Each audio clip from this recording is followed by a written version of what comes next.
ini banyak orang biasa-biasa aja isi menantu kada penyembahyang, anaknya kada disuruh sembahyang, biasa-biasa aja. Aduh, yang dipikirkan yang penting menantu ini gawian harap, gawian nyaman, duit kada kehabisan, anakku bahagia, ditukarkan baju, ditukarkan kendaraan, ditukarkan mobil, diulahkan rumah yang ganar, diulahkan dapur yang bagus sehingga anakku ini nyaman banarinya memasak, setuju memasak dan lain sebagainya, diulahkan rumah yang ber-AC dan lain sebagainya. Yang penting kayak itu sudah kada memikirkan anak pun dibawa lakinya kemana, dibawa ke surga atau dibawa ke neraka Allah. Turanjang dipikirkan itu agamanya dulu. Kalau hendak menyerahkan anak itu lawan orang lain, dia uyuh-uyuh mendidik mulai halus, memberanak akan batu macam-macamnya sudah uyuhnya pian mulai halus mendidik anak pian sampai umurnya 25 tahun dikawin orang kada penyembah yang kasihan pian. Naudzubillah min dzalik. Aku rusak jiwa jar, aku kada penyembah yang dia paling kada anak pian barang penyembah yang jangan pian yang kada penyembah yang anak ulang dijerumusakan lawan lakian yang kada penyembah yang berataan masuk neraka apalah paling kada anak pian masuk surga. Tapi mudahan kita berataan sadar hendak masuk surga. Berataan orang yang hendak masuk surga itu artinya ia berusaha untuk menjadi orang yang baik, mengerjakan perintah Allah, menjauhi larangan Allah. Ujar Nabi Muhammad SAW, kullu ummati yadkhulunal jannah, umatku berataan masuk surga jangan. Illa man aba, kecuali yang kada mau. Para sahabat bingung siapa orang kada mau masuk surga. Maka dijawab oleh Nabi, orang yang taat lawan aku, maka inya masuk surga, maka inya hendak masuk surga. Barang siapa kada taat lawan aku, maka inya hendak masuk neraka. Berarti inya kada hendak masuk ke dalam surga. Jadi rezeki tadi itu, ulangi lagi, rezeki tadi itu Allah dalam memberi rezeki kepada hambanya ada dua golongan. Ada yang pertama diberi rezeki oleh Allah dengan sebab, dengannya begawi hanya dapat rezeki, hanya berusaha hanya dapat rezeki. Ada juga sebagian orang yang kuat keyakinannya bahwasanya rezeki itu kada perlu dicari, kada perlu dituntut, kada perlu diusahakan, pasti Allah memberi dari jalan yang tidak disangka-sangka, maka Allah berikan rezeki daripada jalan yang tidak disangka-sangka. Jadi ada orang berdebat berdebat beda pemahaman, yaitu yang dua golongan tadi itu yang satunya meyakini kita ini kata kau dapat rezeki kecuali kita pegawai. Yang satunya kita ini pasti sudah kalau Allah hendak memberi rezeki tanpa pegawai pun kita akan dapat rezeki tadi. Lalu yang berkeyakinan bahwasanya mendapatkan rezeki itu harus dengan begawi, inya menjatuh hempalang, ada hempalang dijatuhnya, diambilnya. Jadi inya berusaha kan mengambil hempalang tadi itu, berusaha mengambil hempalang tadi itu. Kemudian hempalang tadi itu sekalinya habis inya ambil hempalang tadi, kemudian hempalang tadi terkipai kepada orang yang meyakini bahwasanya rezeki itu kada perlu dicari, Allah pasti memberinya kalau Allah hendak memberi. Terkipai hempalan tadi langsung sampai ke tangan orang yang di belakangnya tadi. Orang yang meyakini rezeki itu kada perlu dicari, pasti dapat kalau Allah hendak memberi. Lalu ini berpanjang, aku yakin kada begawi apa-apa, hempalannya terkipai langsung ke tangan. Ini negara apa orang berdua ini? Yang mana yang bujur? Dua-duanya bujur. Jadi dua-duanya bujur. Cuma yang berkeyakinan rezeki itu kada perlu dicari, itu lebih kuat keyakinannya, lebih tinggi ini imannya. Oleh karena itu kita ini memang kalau kada begawi pokoknya kada dapat upah, kada makan upah, tapi kita perlu meningkatkan keyakinan kita kepada Allah Subhanahu wa taala sehingga pada suatu saat nanti kita akan mendapatkan kedudukan yang tinggi ini, itu mendapatkan rezeki daripada jalan yang tidak disangka-sangka. Kemudian Pernah pada suatu ketika Imam Abu Yazid Al-Bustami, beliau sholat di belakang imam dalam satu masjid, Sirin jadi makmum. Setelah selesai sholat, si imam tadi berpandir lawan Sirin. Wahai Abu Yazid, ikan ini kenapa lah gawian ibadah aja? Kada pernah aku melihat ikan begawi. Dari mana ikan makan? Gawiannya sembahyang aja, ujar mana? Kada pernah kelihatan begawi, dari mana ikan makan? Maka Abu Yazid Al-Bustami mengatakan, sabar, karena dulu aku menjawab, aku hendak mengkodoki sembahyang dulu, karena kada boleh hukumnya sholat di belakang orang yang ragu daripada rezekinya Allah Subhanahu Wa Taala. Ikan tuh ragu lawan rezekinya Allah. Aku tadi jadi makmum ikan, aku menganggap aku kada boleh bermakmum lawan orang yang ragu lawan rezekinya Allah. Maka izinkan dulu aku mengulangi sembahyang dulu. Nah, ini kuat banget deh imannya Abu Yazid, nah keyakinannya kuat banget bahwasanya rezeki itu daripada Allah. Jangan ditakuni lagi dari mana makan. Jangan ditakuni lagi, artinya rezeki itu kalau Allah hendak memberi rezeki langsung aja daripada jalan yang tidak disangka-sangka. Kada perlu gawian, kada perlu sebab-sebab yang diyakini oleh kebanyakan orang. Ada lagi seorang ditakuni, ada orang ditakuni, dari mana ikan makan? Ikan ini kadang terlihat pegawai. Orang bakal begawian beriman itulah supaya kau makan, supaya kau menafkahi anak diri. Ikan ini kan ada lalu begawi. Maka ia mengatakan, aku ini makan sebagaimana Allah memberikan rezeki kepada lalat dan nyamuk. Lalat lawan nyamuk itu rezekinya ditanggung oleh Allah Subhanahu Wa Taala. Masa Allah menanggung rezekinya lalat lawan nyamuk, tapi Allah melupakan aku? Kada mungkin, ujarnya. Jadi yakin badannya. Kalau lalat lawan nyamuk aja diberi rezeki oleh Allah, maka kada mungkin Allah itu kada memberi rezeki lawan aku. Nah, inilah kisah orang-orang yang kuat keyakinannya di dalam masalah rezeki, bahwasanya yang memberi rezeki itu adalah Allah, walaupun tanpa perantara Allah bisa memberikannya dari jalan yang tidak disangka-sangka. Ada lagi cerita orang ini diisi anak banyak benar. Itu jadi guru anak sedang itu Islam Arab ada guru pandai orang Bahari itu dia kenapa jadi banyak anak jadi guru anak nih? Karena orang Bahari itu kada ada TV, kada ada HP, jadi karena kada ada gawian, ulah anak terus. Kada gawian lagi TV, kada ada sinetron makanya yang ini kada ada. Bila bersambung-sambung episode 1, episode 2 dan lain sebagainya sampai beratus-ratus episode. Kada ada zaman Bahari itu.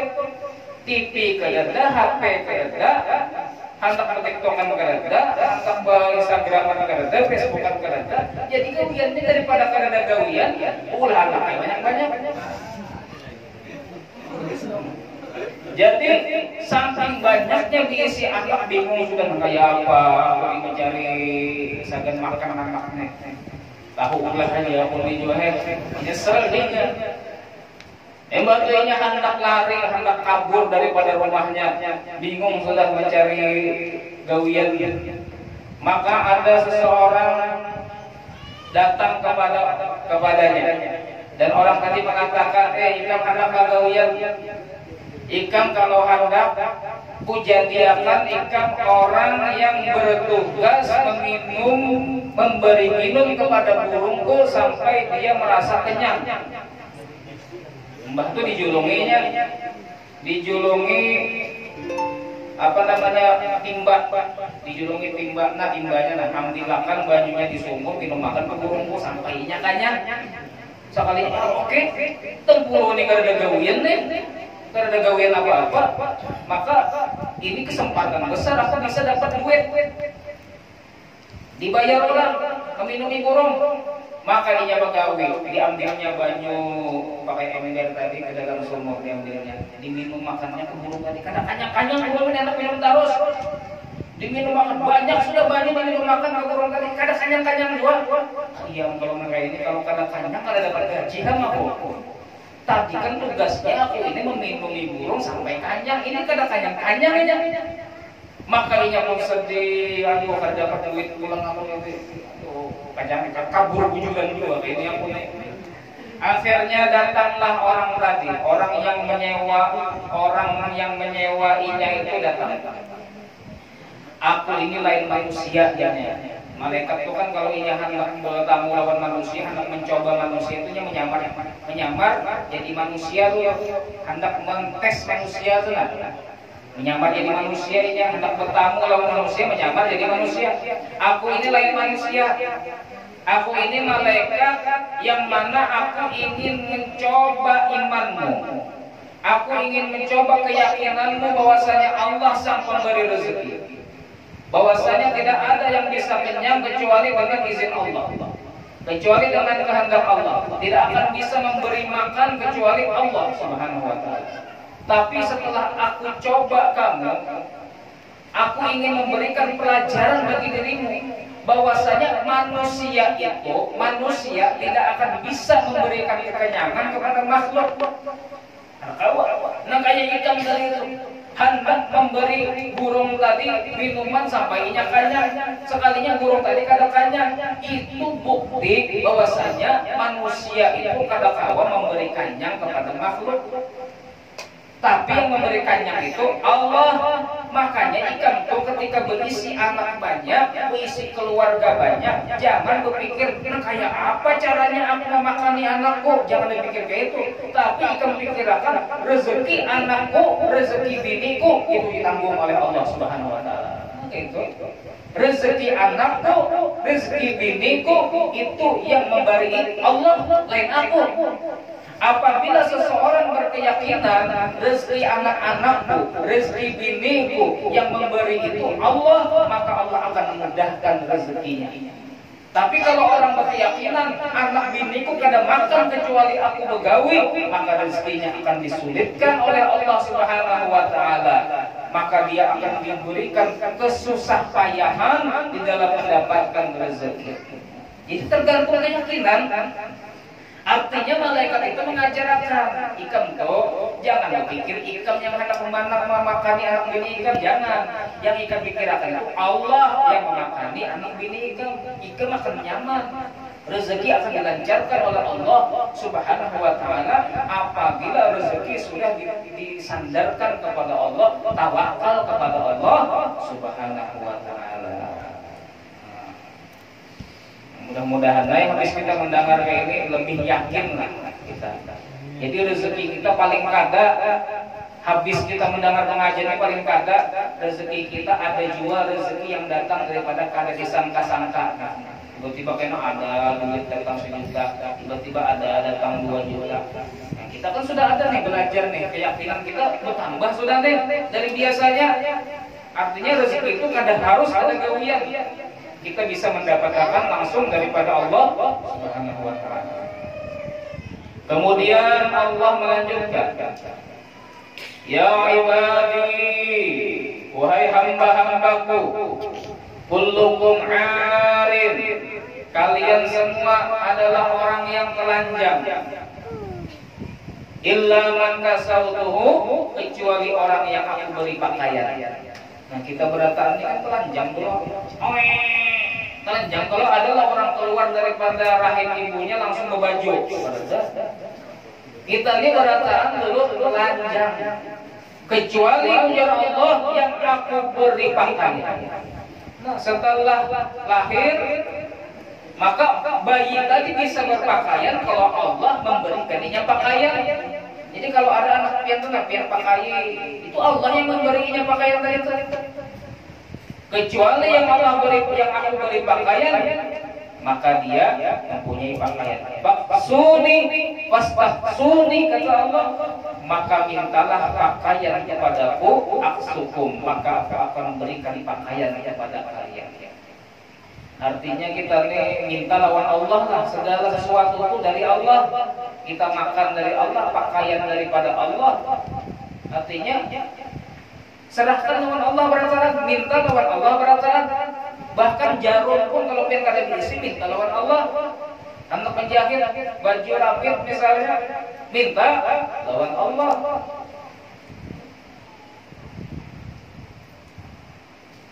Kemudian Allah meneruskan, ya ibadi, wahai hamba-hambaku, innakum tukhti'una bil-laili wan-nahari. Sesungguhnya kalian berbuat salah, berbuat dosa di malam hari dan di siang hari. Wa ana aghfiru dzunuba jami'an, dan aku mengampuni dosa semuanya, ujar Allah. Artinya Allah di sini menawari pengampunan. Kalian itu ya Allah malam membuat maksiat, siang membuat maksiat, apalagi zaman wahai ini. Zaman wahai ini jangankan keluar rumah, dalam kamar aja bisa bermaksiat lawan Allah. Kalian itu maksiat, ya Allah. Malam buat maksiat, siang berbuat maksiat. Tapi kata Allah, aku maha mengampun dosa semuanya. Aku mengampuni dosa semuanya, ya Allah. Oleh karena itu, fastaghfiruni, minta ampunlah kepadaku, aghfir lakum, maka aku mengampuni kalian. Kita ini manusia memang tempat salah dan lupa. Kalau ada kesempatan itu bisa tergawi maksiat. Ujar imam siapa? Bang Nafi semalam yang dulu tuh, kami kalau dulu Bang Nafi yang harus kita tahu Bang Nabi bahwasanya kejahatan itu bukan hanya karena ada niat pelaku, tapi karena ada kesempatan. Kalau ada kesempatan bisa terjauhi itu maksiat. Tapi kita ini ditawarkan Allah, aku pengampun ya Allah, dosa berataan bisa kuampuni. Oleh karena itu minta ampunlah kepadaku, maka aku ampuni kalian ya Allah. Dosa yang kadang kalau diampuni itu syirik aja. Jadi kalau orang meninggal dalam keadaan syirik mensekutukan Allah, itu karena mau diampuni dah selama-lamanya. Tapi kalau orang itu mati dalam keadaan Islam, walaupun ketika inya mati itu dosanya belum diampuni oleh Allah, tapi ketika inya dikubur itunya dalam keadaan Islam, maka berkat orang-orang yang hidup, banyak orang yang meninggal itu diampuni oleh Allah dosanya. Sehingga karena dibangkitkan di hari kiamat, banyak orang-orang pendosa habis sudah dosanya. Kenapa? Diampuni oleh Allah berkat doanya orang-orang yang hidup. Bahwa kita habis sembahyang, kan rancang kita habis sembahyang berdoa, astaghfirullah li walil mu'minina wal mu'minat, astaghfirullah li walil mu'minina wal mu'minat. Sekali kita baca. Bayangkan banyaknya orang Islam berdoa yaitu astaghfirullah li walil mu'minina wal mu'minat. Maka banyak penduduk kubur itu diampuni oleh Allah dosanya berkat kita yang berdoa itu. Tapi jangan kita mengandalkan itu. Aku biar aja maksiat sudah kayaknya dikubur banyak aja yang mendoakan. Di Baitul Khair kan yang masih ada banyak mendoakan, di lapangan banyak mendoakan. Di masjid-masjid, jangan kan di masjid, di rumah-rumah dia banyak yang mendoakan. Astagfirullah li walil mu'minina wal mu'minat. Berarti dosa aku kayaknya diampuni juga oleh Allah. Ini nyaman ya, aku sudah hidup di dunia ini. Kalau sakit berhemat benar, aku beribadah. Kalau sakit berhemat benar, aku menahan maksiat. Kalau apa yang aku hendak gauli itu sudah diampuni juga kena. Nah, jangan berpikir kayak ini. Jangan salah paham kan lawan yang ulun sebutkan tadi. Memang banyak orang kena ketika ia dibangkitkan di padang mahsyar, dosanya sudah diampuni oleh Allah habis. Tapi kada berataan. Tentulah pian masuk daripada orang yang diampuni Allah tadi. Siapa tahu pian tergolong yang kada diampuni. Karena neraka sudah Allah sediakan. Kada mau neraka tadi kosong, pasti ada penghuninya. Nah, penghuninya orang-orang yang dosanya kada diampuni oleh Allah. Makanya kita jangan menantang-nantang, aku biar aja sudah maksiat yang dikubur adanya mendoakan diampuni. Belum tentu kita termasuk orang yang dapat ampunan. Bisa jadi tergolong daripada orang yang kada dapat ampunan dan masuk neraka terlebih dahulu. Mudah-mudahan kita masuk surga berataan tanpa hisab. Amin ya rabbal alamin. Jadi di sini ada juga anjuran kita untuk memperbanyak istighfar lawan Allah. Untuk memperbanyak istighfar lawan Allah. Pada suatu ketika Allah berpanggil lawan syaitan. Ujar Allah. Syaitan berpanggil lawan Allah. Ujar syaitan, ya Allah, wahai Tuhan. Syaitan itu ya Allah masih Tuhan. Syaitan itu kenapa garangnya dilaknat? Itu gara-gara inya kada mau sujud lawan Nabi Adam, itu aja sebenarnya. Inya lawan Allah itu takzim, lawan Allah itu menghormati. Benar syaitan masih menganggap Allah sebagai Tuhan. Cuma kalau disuruh sujud lawan Nabi Adam itu kada maunya. Sehingga dilaknat oleh Allah. Pada suatu ketika syaitan ini hendak buat taubat, tapi ujar Allah, itu bisa bertobat, tapi sujud lawan Nabi Adam kada mau pulang nih. Iblis tidak mau, syaitan tidak mau. Wah, kalau itu syaratnya jadi aku tobat, kada hendaknya biar tidak masuk neraka iblis. Jadi pada suatu ketika syaitan ini berpandir lawan Allah. Wahai Tuhan, aku akan menggoda hamba-hambamu selagi ruh-ruh mereka ada di jasad mereka. Jadi kita nih nah, selagi roh kita ada di jasad kita, setan itu menggoda terus lawan kita. Kayak apa caranya supaya kita masuk neraka, jadi kawannya kena di neraka. Maka setan ini cuci tangan nih, tahu nggak cuci tangan? Ini kalau kita nakal mendang cuci tangan itu basuh tangan bang. Maksudnya cuci tangan itu, setan ini membawai manusia masuk neraka, artinya kadang mau disalahkan. Artinya salahinya juga ya Allah. Kalau ini mengumpati aku sudah dipadahi, aku ini musuh yang nyata, masih ini mengumpati aku, salah ini juga ya Allah. Nah, cuci tangan ke setan itu artinya salah ini seorang. Karena tanggung jawabnya kalau sawat kita ini atau umpat lawan setan, ada tanggung jawab. Salah seorang sudah dipadahi, ada nabi sudah datang, ada ulama sudah berceramah, masih aja umpat lawan aku, sudah tahu aku ini musuh masih diumpati. Jadi setan ini tadi itu berpandir, ya Allah, aku akan menggoda manusia hamba-hambamu selagi ruh mereka masih ada di jasad mereka. Maka Allah mengatakan, demi kemuliaanku dan keagunganku dan ketinggianku di dalam kedudukanku, kata Allah, aku akan terus mengampuni mereka selagi mereka minta ampun kepadaku. Nah, ini jaminan Allah nih. Kita akan dapat terus ampunan Allah selagi kita kada toler minta ampun lawan Allah. Kalau gua salah cepat minta ampun lawan Allah, Allah pasti mengampuni dosa-dosa kita. Kemudian Allah melanjutkan, uyuh kedah. Ini kalau uyuh nyambung pulang nih, belum tuntung hadisnya. Uyuh kah sudah? Sedikit lagi, nanggung.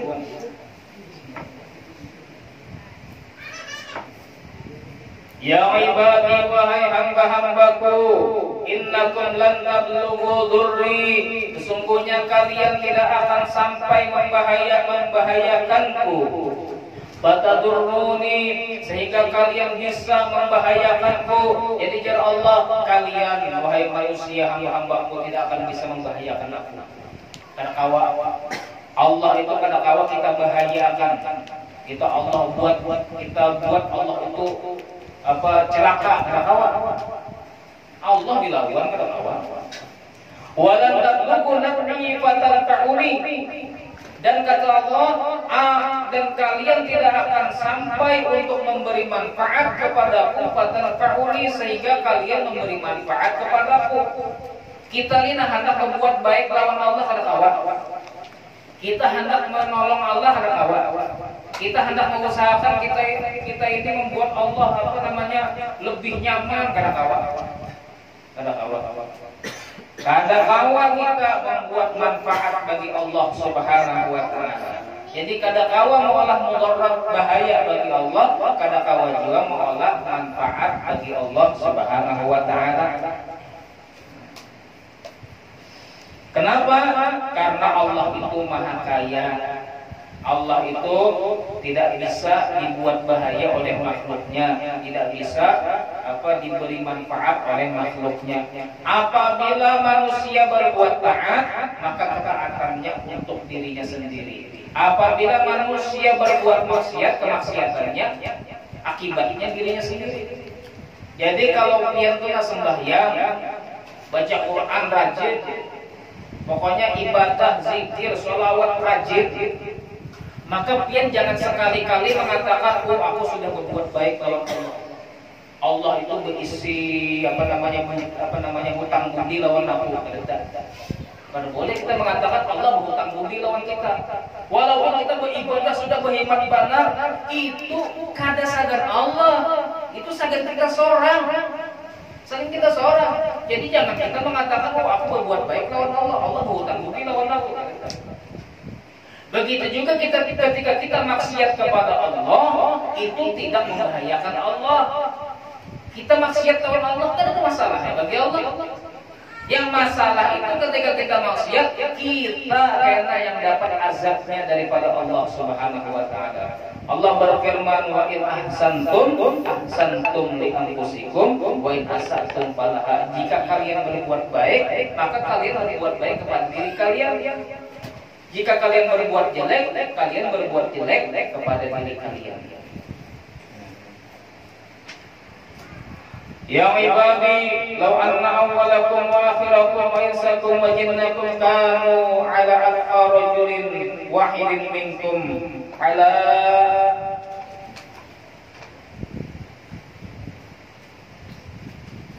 Ya ibadi, law anna awwalakum wa akhirakum wa insakum wa jinnakum kanu ala atqa rajulin wahidin minkum ma zada dzalika fi milki syai'an.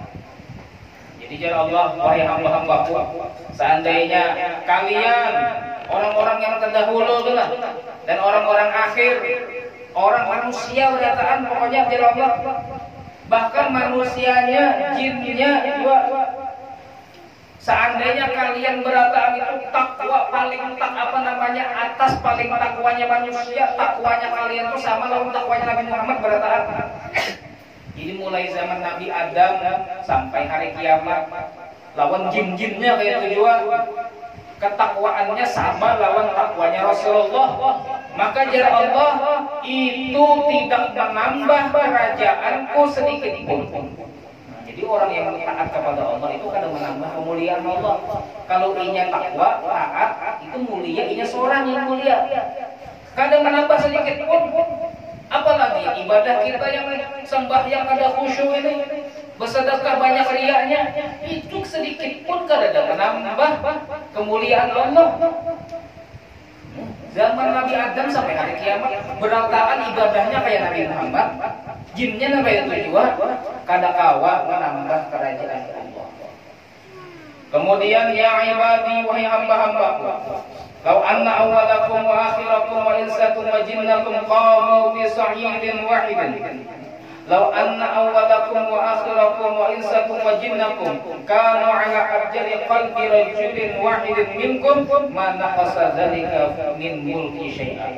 Wahai hamba-hambaku, seandainya orang-orang di awal kalian dan orang-orang akhir kalian dan manusianya kalian dan jinnya kalian atas paling jeleknya, paling fasiknya hati seseorang daripada kalian, maka tidak mengurangi sedikit pun daripada kerajaanku, kata Allah.